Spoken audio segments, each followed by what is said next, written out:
আসসালামু আলাইকুম বন্ধুরা। আমি আমার বাড়ির ছাদের উপরে যে পাখির কলোনিটা করেছিলাম, পাখির সেট আপটা করেছিলাম, সেটা ভিডিও আমি আপনাদের দিতে পারিনি। আজকে দেওয়ার চেষ্টা করছি। দেখেন, এমনভাবে আপনারাও একটা পাখির সেট আপ করতে পারেন, যেখানে অনেক সুবিধা হবে। আমি আগে খাঁচাতে আমার বাড়ির নিচে করতাম, তো সেই হিসেবে তাতে তেমন সুবিধা হতো না। তাই জন্য এই সেট আপটা আর কি করার চেষ্টা করলাম।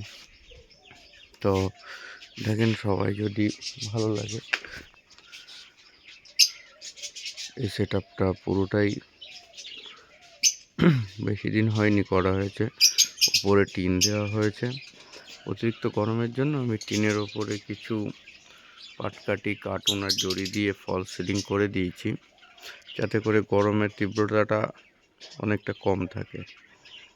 গরমের জন্য আরও যার গরমটা যেন বেশি না পড়ে পাখিদের।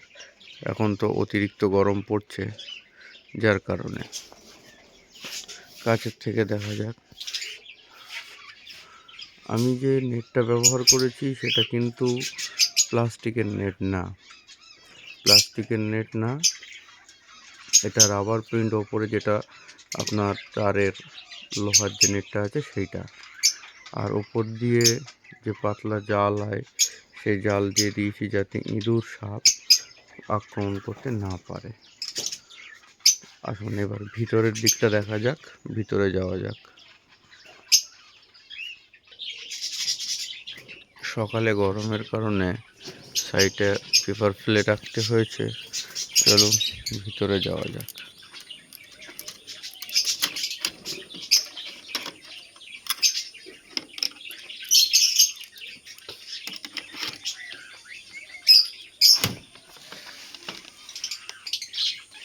এখানে গেটের ভিতর দিয়ে আসার পরে এখানে একটা লকের সিস্টেম করা হয়েছে, যাতে পাখি না চলে যেতে পারে। এবার এর ভিতরে আমি টোটাল বড় করে 3-4টে খোপ বানিয়েছি। দেখতে পাচ্ছেন এখানে দুটো আছে, আর এইখানে যে দুটো, 4টে, আর একটা পুরো। তো একটা রেখে দিয়েছি আমি পুরো ফাঁকা। এই যে ঢুকেই বাঁ হাতে দেখতে পাচ্ছেন, এখানে আমার পুরনো খাঁচা, পাখির ওষুধ, এইগুলো রাখা আছে। এখানে দুটো, একটাতে আমার লাভ বার্ড আছে, সেটা আপনারা কম বেশি সবাই দেখেছেন ভিডিওতে। আর নিচেরটা আপাতত ফাঁকা আছে। এটা ইনশাল্লাহ সামনের সপ্তাহে আমি কিছু কোয়েল পাখি আনার চিন্তা ভাবনা করেছি, কোয়েল পাখি রাখা হবে। আর এটাতে আছে আমার ককটেল পাখি, আপনারা ভিডিওতে কম বেশি সবাই দেখেছেন। আর এর নিচেতে আছে ফিঞ্চ, আমার ফিঞ্চ আছে, তো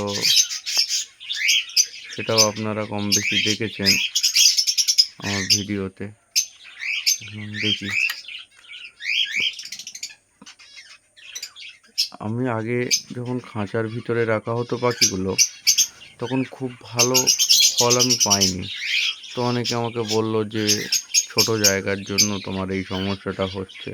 তো যার কারণে আমি চেষ্টা করলাম যে একটা কলোনি তৈরি করতে। তো সেই মতোই আর কি কলোনিটা তৈরি করেছি। এখন মোটামুটি আমার কাছে 60টা মতন পাখি আছে, ফিঞ্চ আছে, এইগুলো সব বাচ্চা আছে, আপনারা দেখতে পাচ্ছেন। আর একটা যেটা সেট আমি পুরো বড় সেট করেছি, সেটা হলো আমার বদ্রি পাখির সেট। এটা পুরোটাই আমার একটা বড়, এখানে আর কোনো ভাগ করিনি, এটা পুরোটাই বদ্রি পাখির জন্য সেটটা আমি বানিয়েছি। এখনও অনেক কিছুই বাকি আছে, যেমন ভিতরে কিছু গাছ লাগানো বাকি আছে, এসবগুলো আমার বাকি আছে। তো আমি আস্তে আস্তে চেষ্টা করব সবটাতেই। তো আগামীকালই ব্রিডিং বক্স দিয়েছিলাম অনেক দিন পরে। তো দেখেন, তারপরে ওরা সবাই কম বেশি ব্রিডিংয়ের জন্য প্রস্তুত হচ্ছে। তো যদি ভিডিওটি ভালো লেগে থাকে চ্যানেলটিকে সাবস্ক্রাইব করুন, বেল আইকনটি চেপে দিয়ে পাশে থাকুন। আশা করছি পাখি রিলেটেড অনেক ভালো ভালো ভিডিও আপনাদেরকে উপহার দিতে পারবো। নতুন কথার মধ্যেও কিছু ভুল ত্রুটি হয়ে গেলে সবাই একটু মার্জনা করবেন।